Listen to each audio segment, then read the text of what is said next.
अस्सलामुअलैकुम। Welcome to Shah group educational channel. तो आज हम first year physics chapter number 9 के एमसीक्यूज करेंगे। चैप्टर नंबर 9 हमारे पास है नेचर ऑफ लाइट। तो पहला सवाल है हमारे पास, monochromatic yellow light is unable to show reflection, refraction, dispersion and interference.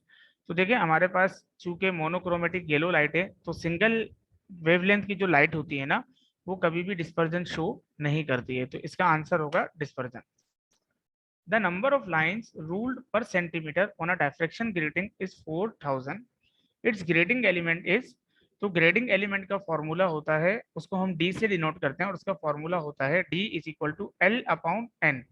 N की जगह आप 4000 लिखेंगे और एल कितना है 1 सेंटीमीटर, तो उसको आप कन्वर्ट करेंगे 1 एक्सपोनेंट -2 में।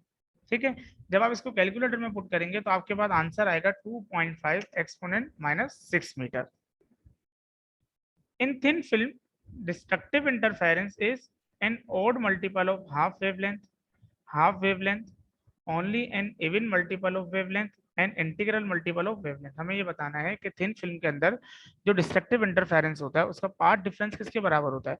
वो बराबर होता है an integral multiple of wavelength के।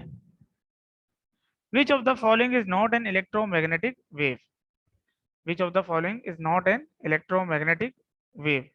तो आपके पास जो ये बताना है कि इनमें से कौन सी जो वेव्स हैं वो इलेक्ट्रोमैग्नेटिक वेव नहीं है। X ray, radio wave, sound wave, gamma ray. तो हम बोलेंगे कि आपके पास जो साउंड वेव है वो इलेक्ट्रोमैग्नेटिक वेव नहीं है। तो आपके पास आंसर आ गया sound wave. Number 5, the characteristic property of light which does not change with the medium is.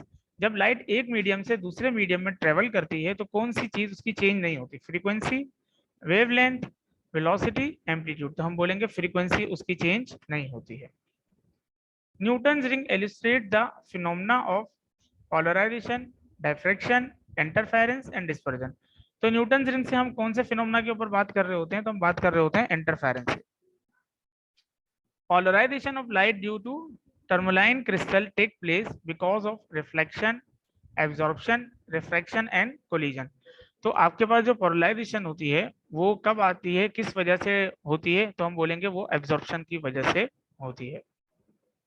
In thin film interference the position of constructive and destructive interference are interchange due to phase coherence, phase reversal, diffraction and interference. देखें असल में thin film के अंदर क्या होता है कि normally जो कंस्ट्रक्टिव इंटरफेरेंस होता है ना थिन फिल्म में वो डिस्ट्रक्टिव बन जाता है, और नॉर्मली जिसको हम डिस्ट्रक्टिव इंटरफेरेंस कह रहे होते हैं, मतलब जो पोजीशन होती है डिस्ट्रक्टिव इंटरफेरेंस की, वो थिन फिल्म के अंदर कंस्ट्रक्टिव इंटरफेरेंस की हो जाती है। तो ऐसा क्यों होता है? ऐसा जो है 180 डिग्री के चेंज, मतलब 180 डिग्री की जो वेव होती है वो रिफ्लेक्ट बैक होती है, तो 180 डिग्री का चेंज आता है। इसका मतलब फेज रिवर्सल की वजह से ऐसा पॉसिबल होता है। Number 9, which of the following phenomena can not be explain by the wave theory? इनमें से कौन सा फिनोमेना है जो कि वेव थ्योरी एक्सप्लेन नहीं करती? इंटरफेरेंस, डायफ्रैक्शन या फोटो इलेक्ट्रिक इफेक्ट? तो हम बोलेंगे photo electric effect. In Newton's ring the central spot is always dark, bright, red. तो सेंट्रल स्पॉट हमेशा डार्क होता है किसके अंदर? न्यूटन्स रिंग के अंदर। The structure of a crystal can be studied with the help of a dash of X-ray. वो कह रहे हैं कि अगर हमें किसी भी क्रिस्टल का स्ट्रक्चर जो है वो स्टडी करना हो तो हम किसकी एक्सरे की मदद से करते हैं, लेकिन किस तरह?